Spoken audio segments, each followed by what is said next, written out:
introduce yourself if you want to, and start at the very beginning, and how you got into all of this, and then how it unfolded and what happened. Okay? Okay. Well, hi, Gatis. I start again with that. I have to say, the last few weeks were a little crazy because I absolutely binged on your ex-vegan videos. It started out that I watched Dr. Campbell, Dr. Natasha Campbell McBride's video, and a light bulb went up in my head, right? And I kind of like went back throughout my whole life and did an inventory, kind of, right? And I have to say first where I come from. I was born into a very idyllic place, Südtirol. I don't know if you know that place. The Dolomites, it has been declared Heritage of Humanity by UNESCO a few years ago. I mean, for people that maybe don't know the region, if they maybe know the movie Heidi or the Sound of Music, very, very idyllic, okay, and wholesome. And just to say a little bit about how we lived is we were surrounded by farmers. Personally, I don't come from a farmer's family. And we would buy our eggs, milk, butter, and all that from our neighbors. And maybe once a year, my parents would either buy a whole pig or a quarter of a cow or something like that. I mean, when I was 6, 7 years old, I remember, it was a big to-do in the fall. They would, work up that pig, and my mother would make blood dumplings, blood noodles, and all kinds. The intestines of the pigs were used for sausages. I mean, it was almost like a celebratory kind of thing. And in the summertime, we would do a lot of foraging. We would go for days. My mother used to know all the places. It started out with blueberries, cranberries, mushrooms. This went on for however long the season of those berries lasted. Raspberries, hazelnuts. I mean, there was a season for everything, and we were foraging. She would pack us children up with buckets. We would go and we would stay all day in the woods and collect as much as we could, and then we would eat a lot of that for those days, and then my mother would work it up into juices and marmalades for the winter and stuff like that. So I don't remember ever buying vegetables or anything like that. I don't think we ate many vegetables in the wintertime. And the way of life was very, very simple, like that. And around the age of 8, my parents had bought us a donkey, he was a pet. Okay, we had a wagon behind, especially my brothers, they were crazy about him. His name was Jokile. And he got a growth in his nose, and I guess it was too expensive to fix, so they slaughtered him. We didn't know about that. But then we found out that we had eaten him one night. Okay, and that brought a major shock in me and I just never wanted to eat meat anymore. I just did not want to eat any meat at all anymore. Well, I guess I started to have deficiency very quickly after that already, because my mother always used to buy fish oil for me. She would send me away to the beach. There was a Caritas. I don't know if you know about Caritas. They have these programs where they would send children to the Adria because the air was good and all that. I would get white chocolate with vitamin in it and stuff like that. And at the age 11, I had massive nose bleeding. I mean, towels full. I'm not exaggerating. Almost every day. And I guess I was anemic. I'm not sure. They brought me and they had to kind of fix something in my nose, a lesion or something. And after that, I think it was a little better. After middle school, I decided to go for an apprenticeship in photography. And I earned my own money, not much, but a little. And in my lunch break, I would mainly go and eat patisseries. I had two of them. One of them was closed on Monday. One of them was closed on Tuesday. And I would buy 2 or 3 different, beautiful. We have beautiful conditorei. Beautiful things, creamy, chocolatey, creamy, beautiful. And I would say that for like 2 years, I would almost exclusively eat that for lunch. Okay. I never really made a fuss about not eating meat. I just didn't want to eat meat. And like I said, if there was an occasion and people eat meat, I never said, oh, I don't eat meat. I would just take everything else. There was always plenty of other things, and then I would just not eat it. Or I would take a tiny little piece and just eat that, When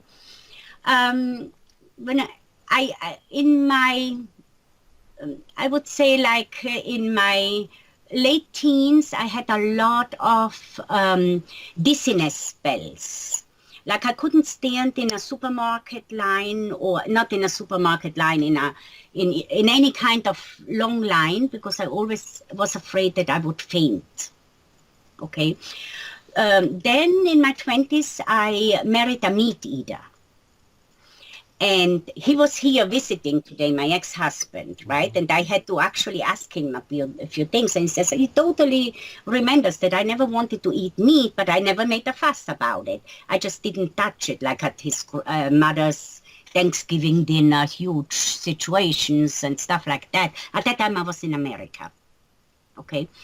Never made a fuss about it, but I never wanted to eat meat. He said occasionally I would eat a piece of bacon if we would go out to a diner or something for breakfast. I would eat eggs and bacon sometimes, Yeah, then I made myself some little notes so that I'm not to go too far over the thing. Okay, then I had and I never cooked it either. He affirmed that today too. Okay, never cooked meat. He would do that when he wanted meat. He would cook that. About 6 years into our marriage, I had a daughter, and I started to play housewife a little bit. Okay, so for like a year and a half, I would actually make chicken sometimes or something. Okay, then we separated, and I went back to my old ways. Nothing like that. At that time, when I went back to my old ways, it was like in 1986 or something like that. I used to have the TV on all the time as a background noise, okay? To that, I also would like to say that I grew up without TV. My first TV was a black and white TV up in the corner that only my father was allowed to touch at 9 years old. And the only movie I remember ever seeing was Heidi. That's why I mentioned it before, But 1985, my daughter was born. 1986, 87, I had the TV on all the time in the background. And one thing that I actually watched was Oprah. Don't know if you ever heard of Oprah. Sure. And she always had a weight problem. When I grew up, I never ever heard anything about that there's such a thing as exercise. I never heard that nobody ever told me, oh, you have to drink water. You know what I mean?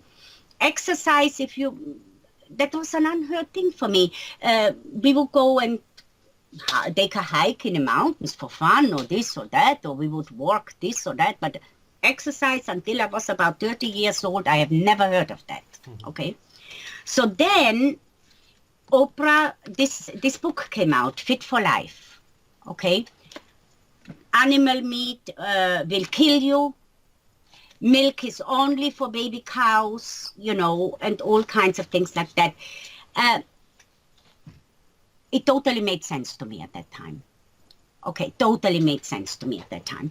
Then we moved back to Italy, my daughter and myself, and I bought this book, and it almost became my Bible at that time. Okay, this is in German, this book here, happens to be in German. Just to clarify, until 30 you ate pretty much no meat, only occasionally something, and you ate some eggs Even and when I dairy was, in the pastries yeah, and whatever. Okay, yeah.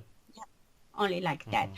But at that time, I had spent a lot of money already on dentists. Mm-hmm. I mean, everything from pulling, from root canal. I mean, I spent a lot of money up to that age already on dentists. Okay. So then, let me see, where are we? Oh, when I went back there, I was very interested in the whole religious cycle in our area. It was like a newfound kind of thing. I enjoyed very much the rhythm of the religious cycle. At Easter they would bring baskets with all their meats and eggs and things like that, and I just really liked it. And so I started to study with the priests at the seminary.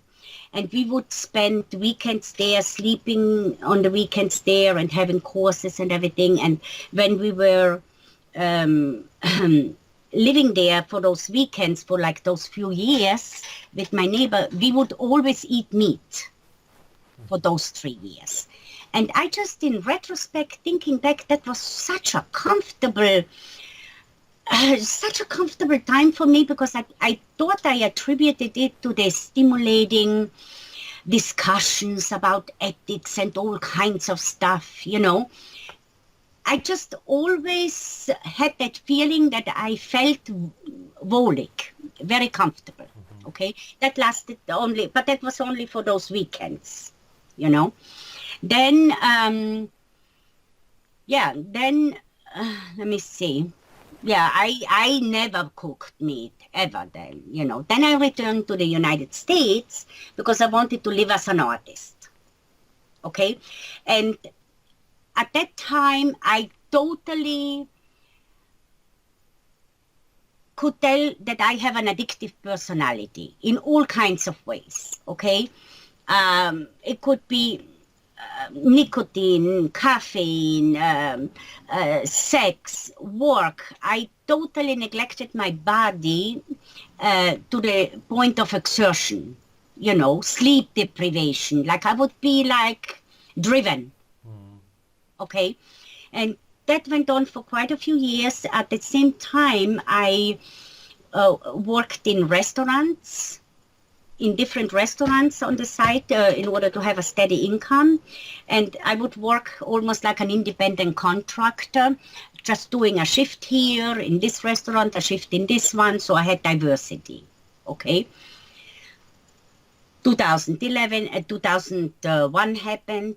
Okay. Big situation in my world. I had this borderline schizophrenic friend of mine, genius, that introduced me to all this so-called conspiracy theories, okay, and that opened a whole new thing for me, Kept on going, not eating meat, every once in a while picking here and there, only eating vegetables and fruit from around the corner. That was my source of food that I bought, okay.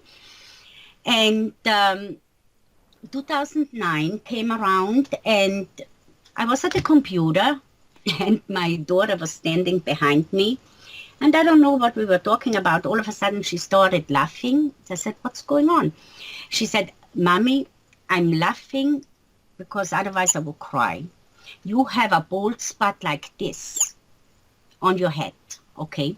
Oh my God, I freaked out. I didn't know what to do. I had a neighbor across the street. She was from the Dominican Republic. And her father was like a healer, and she always had this different practical, down-to-earth advice about things. So she gave me like a rosemary thing to put on, and she told me to eat 3 eggs a day and to take the egg white and rub it in. Okay, so I did that, and then within 2 weeks, tiny little white hair started to grow back. And I have to say, within like about 2 months, you couldn't see a bald spot anymore. Okay, at the same time, all my teeth, first the front tooth started just to break off a piece. I had to go to the dentist to fix it. Not even 2 weeks later, another piece broke off. Okay, but I had in my mouth already a most incredible bridge that I had built in Italy, back in Italy. The guy, the dentist, later said it's a piece that should be in a museum because it was such a craftsman's piece, supposedly. He wanted to keep it. I let him, you know, but I didn't know what to do. Okay, so in the area where I was living, it was highly populated, and the dentists would advertise free x-rays and free consultations. So in a radius of about a mile, I think I went to about 7 or 8 different dentists for consultation in the end of 2009. And everybody told me that I have the jaw of like a 5-year-old. You have a very small jaw. Actually, not everybody told me. One guy told me I have the jaw of a 5-year-old. Everybody told me that my jaw is too weak to do any implants or anything like that. Okay. So after I had all this information, I was looking for a dentist, and I found a Russian dentist that was going to do this. My only option was to pull everything out and to have a denture. Okay. So in February of 2010, I went to the dentist, and you know, he gave me the needles so that I wouldn't feel anything, you know, and I had a nervous breakdown. I said that it was the absolute most humbling thing I ever had to do. Okay, I had a breakdown. I sat down in the hallway of this dentist's office, crying. He got mad at me. He said, "We don't have to do it if you don't want to," you know. And I pulled myself together, and okay, I pulled all my teeth out on the bottom. I was never without cosmetic teeth because he already had done the imprints and everything, and on the raw gums just put in that, you know, temporary denture. Okay, home I went. Naturally, I started going on a liquid thing now. My juicer was becoming my main thing. I would scramble eggs sometimes, I remember, and oatmeal was a thing. But I mainly made shakes. Then in May was the next appointment to do everything on the top. Okay, so in May at that time, I had a friend coming. Thank God she came with another friend so they could do visiting in New York and all that kind of stuff, because I was in no shape 2 days before the whole top teeth came out. Well, now I'm only doing liquid stuff, okay? Mainly fruits, vegetables from around the corner. And I have a friend in California, and she at the time was vegan. And she said, "Why don't you come out here? You know, you can heal and da-da-da." So I think I went there for about 5 months. And I mean, huge salads, beautiful dishes. I mean, really very lovingly. I was very excited about all the food and all the time. But I was always hungry. And I went through a very crazy thing that I, in retrospect, think had to do with my immune system. I got attacked by poison oak. And And I read that this changes your cells and it kills the protein or what. I went so scared. I had blisters all over here, the legs. The smell was almost as if the skin was dying. I couldn't be in my own air. I mean, it was crazy, you know. Then I came back, continued my way a little, the same kind of way. Then my daughter got an offer to move from New York with her company to Maryland. That's where we are right now. Just to clarify quickly, so you were vegan for those months when you were there, right? Yeah. Much. Yeah. No animal products, nothing. Well, what I did is, because I was always hungry, I was always so hungry. But, I mean, my friend cooked beautifully, I'm telling you. Zucchini noodles, I mean, everything. And we had such a joyful time, right? But I was always hungry. So there was a store about half an hour away. And I would get some butter, honey, and eat a little bit of that. I would love that, just with a spoon, honey and butter, So I don't know if you can't really consider that vegan. Mm-hmm. But when I came back, I did a lot of juicing again. See, it's very hard for me to determine what I was because I never considered myself vegan or this or that. You know what I mean? Well, anyway, so then my daughter said, oh, Mommy, I can only move if you come with us, right? Because here we have 2 grandchildren, right? So within a month, I decided to do that. And my daughter was very vehement. She wanted her children to have eggs, butter, milk, meat, and all that. And I adhered, but I avoided eating the meat, but I would make them always with gloves on, and things like that. And, well,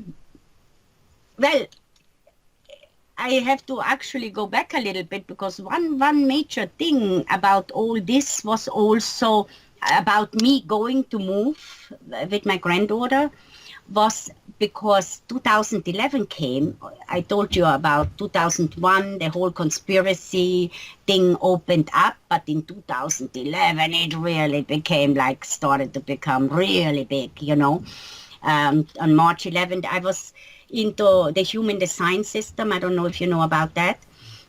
So Ra, a friend of mine from California and we were going to go and see the one that brought the human design system into the existence. He was going to be having a summit in Toronto in April.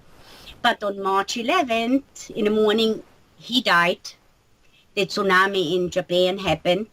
Okay, and a whole flood of, they say, you go into the rabbit hole very deep. And that's what happened to me, Vaccines, chemtrails, GMO, propaganda, Agenda 21, 2030, actor-based reality, weather modification. I mean, it was just, head spinning, all the information. And today, I mean, I'm telling you, I cannot believe that with all this stuff, I never thought about my nutrition in a more profound way or where I stand in the circle of life. I am totally flabbergasted, Gatis. I can't believe it. You know what I mean? Yeah. But anyway, so friends around me, I'm of a certain age now, friends around me were diagnosed with cancer. Some died, some recovered, some are still presently struggling. Okay.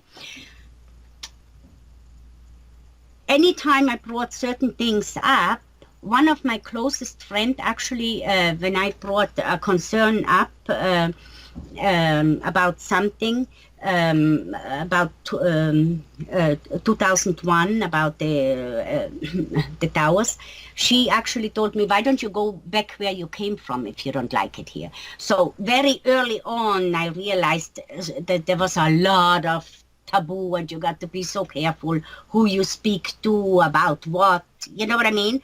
I mean, we have freedom of speech here, but the blockage for people to talk about certain things is very, very strong. You know what I mean? And I mean, you see it in the political arena. It's like division in everything. Division in politics, division in race, division in this. You know, you have to be like treading so gently on everything. It's crazy. You know what I mean? So I followed some raw people, and I bought books fully raw, Christina, Matt Monarch, and all that. And I went back in the last few weeks to look them up, and they don't look as good as they used to look when I saw them, you know. Well, fast forward, no, another thing, on Saturdays, in order to escape my mundane reality here with my family, I went to take care of a 98-year-old woman. I stayed with her overnight as a caregiver, okay? This happened like for about a year. And this 98-year-old woman, I'm telling you, she had all her marbles together. So smart to talk with. The stories that she would tell me about life and everything. And she had a diet, everyday milk, eggs, butter, meat every single day, unless it was fish.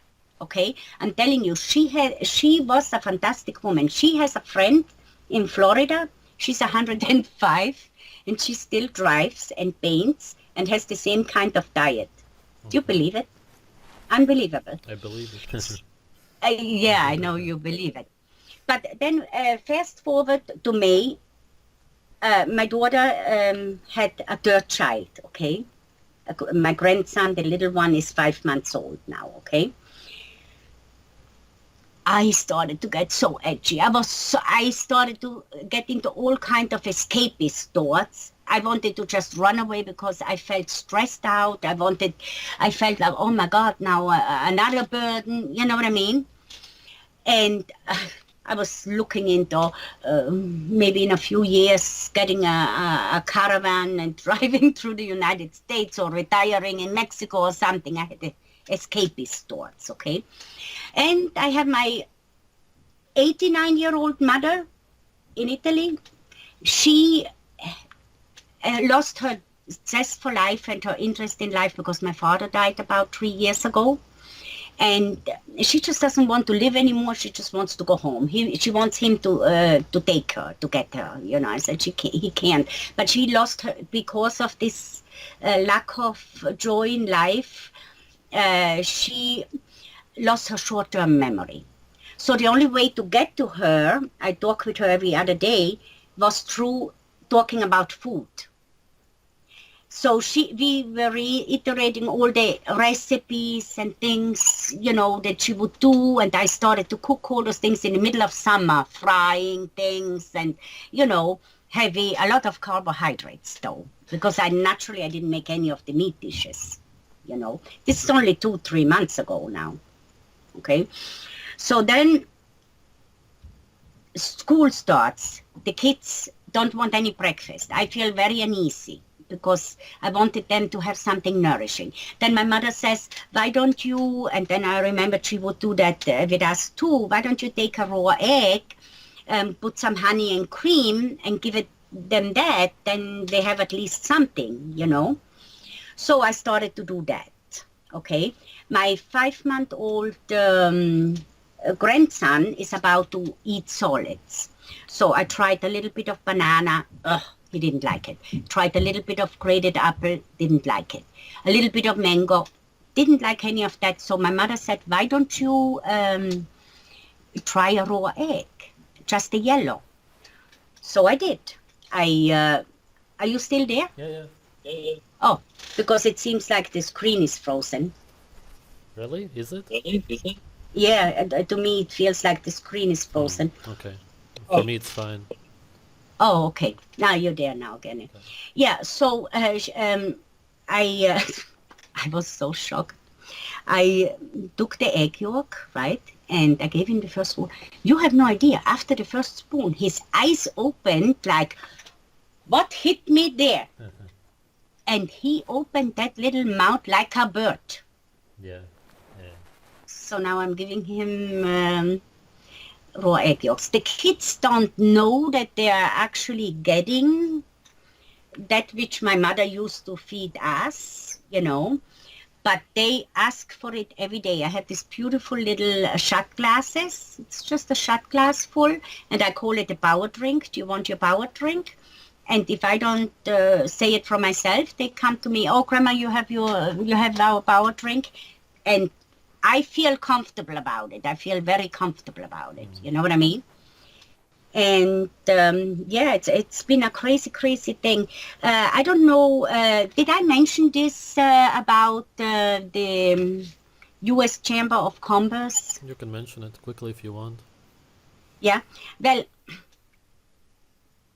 because of all this, me being sandwiched between, my grandchildren and my mother, and for the first time really in my life, thanks to that video with Dr. Campbell and then all those ex-vegan stories, putting two and two together and saying, my God, I mean, how is it possible that I just never thought more in depth about this nutrition, And so, the history with all the conspiracy theories and all that.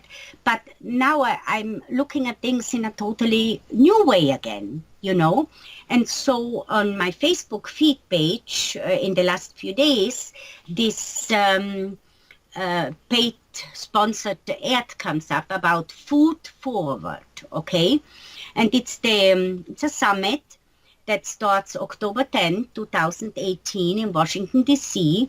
It's the U.S. Chamber of Commerce Foundation's second annual Food Forward Summit. It's a future-looking platform where we will explore the future of food. We'll highlight trailblazers who are reimagining the food system to feed a growing and changing population. Join us as we hear from entrepreneurs, business leaders, investors, and tech experts on topics including reducing food waste and hunger, innovative farming infrastructure, and emerging technologies, and new investments in food and health. Well, the I looked into it. Speaker representatives are from Nestle, Global Crop Diversity Trust, Food Marketing Institute. And when I saw that, I said, wow, Gatis always asks everybody, how do you see the future of veganism, right? And I say, wow, this is really, food is absolutely the main thing. You know what I found out through your videos? Infertility, all kinds of problems, especially those smart young people that you interview. I am so proud of those people that they make the connections. Unfortunately, some of them after having serious health problems, but nevertheless, credit to them. Because I said, my God, it really is like that we are like frogs in a pot being boiled slowly. This is where all these things are happening. I looked into finding raw milk here in Maryland. There is a farm south of Washington, but they're only allowed to sell it for pets, cats, and dogs. Yeah. You know what I mean? So this is where policy is being made. You know what I mean? These are the big corporations, Nestle, all this. This is where all the behind the scenes is coming. And people don't even realize it until they are in the midst of it. Like I said, last year I did this KonMari method of clearing out. Okay, I don't know if you know about this. And I came across 2 shoe boxes full of supplements that we used a little bit and then not, everything from cleansing the parasites. Forget about it. You know what I mean? No, it is so vital. And what can you do about it? You have to look. People can only change themselves. I have a little bit of an influence on my family, but not much, because my daughter sets boundaries on me very strongly. Are you crazy? You can't do this. Are you crazy? What about salmonella? What about this? What about that? I mean, it's not easy, It's safe to say that there's brainwashing going on to eat more plants, use supplements from the pharmacy companies, and cook their food, everything, right? I wouldn't even say it's safe. Right. It is such a plan. People don't. I always thought I was a little smart. I don't know. I always thought that I was like a little leading edge on certain things. Oh my God, I feel like I'm coming out of the dark ages. In the Bible, they have the story about the lost son, Mm-hmm. the verlorene Sohn, Yeah. the lost son. Well, I feel like, I'm telling you, I feel like the verlorene daughter coming home. I cannot imagine in my life going your route. Okay, I can't. I mean, there is too much there. You know what I mean? But I totally respect and I understand it too. I do understand it. But, I'm telling you, it's been a gift, the work you've done to me. I have to say so, and I have to thank you, for doing these videos. Yeah, what's the most important thing you would like to say to any vegans who are watching or who don't want to eat meat, people? Well, I don't really know if I have anything to say. I really don't know if I have any particular thing to say. Okay. Because if you say something, you know what I mean? People always want to rebuttal you on everything. I have a raw vegan friend, totally, I mean, her livelihood depends on her philosophy and her lifestyle and all that. So I understand. But naturally, when I came up on all this information a few weeks ago and the light bulb went up on in my head, everybody on my radar got a phone call, you understand? And she was on my radar. Well, I got yelled at. I thought that she yelled at her cat or something. Mm-hmm. She screamed, and I didn't take it personally because I thought she screamed at her cat. She screamed at me. She totally lost it on me. I couldn't believe it. So I have nothing to say, Gaddis. I have nothing to say to anybody. Why did she scream exactly? Well, because, I don't want to get into details A little about bit, it. just you talk. No, it had to do about that I was questioning the Okay, lifestyle. yeah. Okay, that's Yeah. what I thought. Mm-hmm. Yeah, yeah. Yeah. Yeah, so I to tell you the truth, I wanted to, I was compelled to tell my story for the reason that a lot of people are maybe not even aware that they're going through this and that that all the brainwashing and propaganda and manipulation and big business, is slowly, getting you to be that way without even thinking that you are.